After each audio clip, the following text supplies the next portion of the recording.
شعیب شاہین صاحب، آپ یہ بتائیے کہ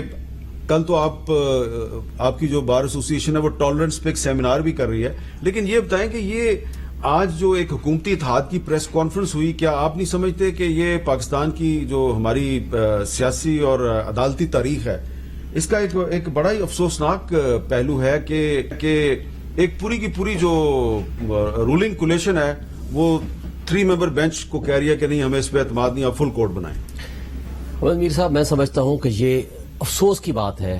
کہ جو جمہوری طاقتیں اپنے آپ کو جمہوری قوتیں کہتی ہیں اور وہ ایک واحد غیر متنازع فورم ہے وہ ہے کورٹس، اور اسپیشلی چیف جسٹس موجودہ عمرتا بندیال صاحب جو انتہائی بیلنسڈ، پولائٹ، کمپیٹنٹ اور آنیسٹ شخصیت ہے، اس کس طرح کے الزامات اور ان کے اوپر اس طرح کی باتیں اور وہ آؤٹ آف دی کورٹ اتنا انڈیو انفلوئنس کرنے کی کوشش کر رہے ہیں پروسیڈنگز کو، میں سمجھتا ہوں کہ یہ غیر مناسب ہے۔ پہلے ہی پارلیمنٹ کا حال آپ کے سامنے ہے، پارلیمنٹ میں کوئی ایک پارٹی دوسری پارٹی کے ساتھ بیٹھنے کو تیار نہیں ہے۔ آپ کے سامنے ڈی سیٹ ہونے کے بعد 20 الیکشنز ہوئے، اتنی پولرائزیشن ہے اور اس قدر برے حالات تھے،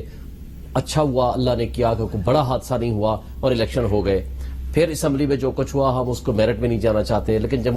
جمہوری روایات کے مطابق ایک پارٹی لے رہی ہے 186، ایک پارٹی لے رہی ہے 179، اور ڈپٹی اسپیکر صاحب اٹھتے ہیں، وہ کہتے ہیں کہ جس نے اپنے آپ کو بھی ووٹ دیا ہے پرویز الہی صاحب اور اسی کی پارٹی کے 10 ممبر، ان کو ہم ختم کر رہے ہیں، اور جناب چودھری شجاعت حسین کا ہمارے پاس خط آ گیا ہے، اور رات تک چودھری شجاعت حسین صاحب یہ کہہ رہے ہیں کہ پرویز الہی میرا کینڈیڈیٹ ہے، اور صبح سویرے کیا ہوتا ہے وہ چینج ہو جاتی ہے۔ پھر ایک آئین کی تشریح کا اختیار آئین نے دیا ہے، وہ ہے سپریم کورٹ کو۔ چند دن پہلے آرٹیکل 63A پہ presidential reference read with article 184(3) supreme court کے اسی بینچ نے ججمنٹ دے دی ہے، اور کسی پارٹی نے انکلوڈنگ دی اٹارنی جنرل جو نیولی اٹارنی جنرل اپوائنٹ ہوئے ہیں موجودہ پی ڈی ایم کے اشتر وصاف صاحب، انہوں نے بھی اعتراض نہیں کیا، کسی نے اعتراض نہیں کیا، وہ فائنل ججمنٹ آ گئی، اور اس ججمنٹ کا ریفرنس دے کے ڈپٹی اسپیکر صاحب نے یہ کہا کہ جناب اس ججمنٹ کی روشنی میں یہ ووٹ مسترد کرتا ہوں، اور دوسرے بندے کو دے دیا۔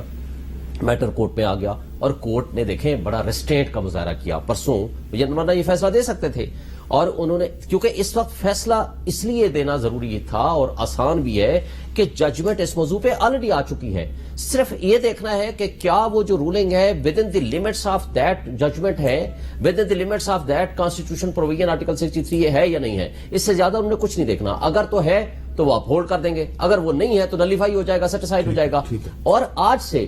1 ہفتہ پہلے یہاں ہم آپ کے پاس بیٹھے ہوئے تھے، یہاں ہمارے کئی دوستوں نے کہا جی اتنی اچھی ججمنٹ آئی ہے، یہ جو ریزننگ آئی تھی قاسم سوری کے اوپر، اور آرٹیکل 6 کا بھی مطالبہ ہو رہا تھا کہ جناب ان کے خلاف لگا دیں، انہوں نے غلط رولنگ دی تھی قاسم سوری صاحب نے، اور وہ ججمنٹ جب آئی تھی یہی ججز تھے اس وقت یہ بہترین تھے، اور 63A کے وقت بھی یہ بہترین تھے۔ رات کو جب عدالت کھلی، سپریم کورٹ نے ججمنٹ 7 اپریل کو دے دی تھی، 9 اپریل کو الیکشن ہونا تھا نا نیشنل اسمبلی میں، ووٹ آف نو کانفیڈنس، اور اس وقت رات کو 9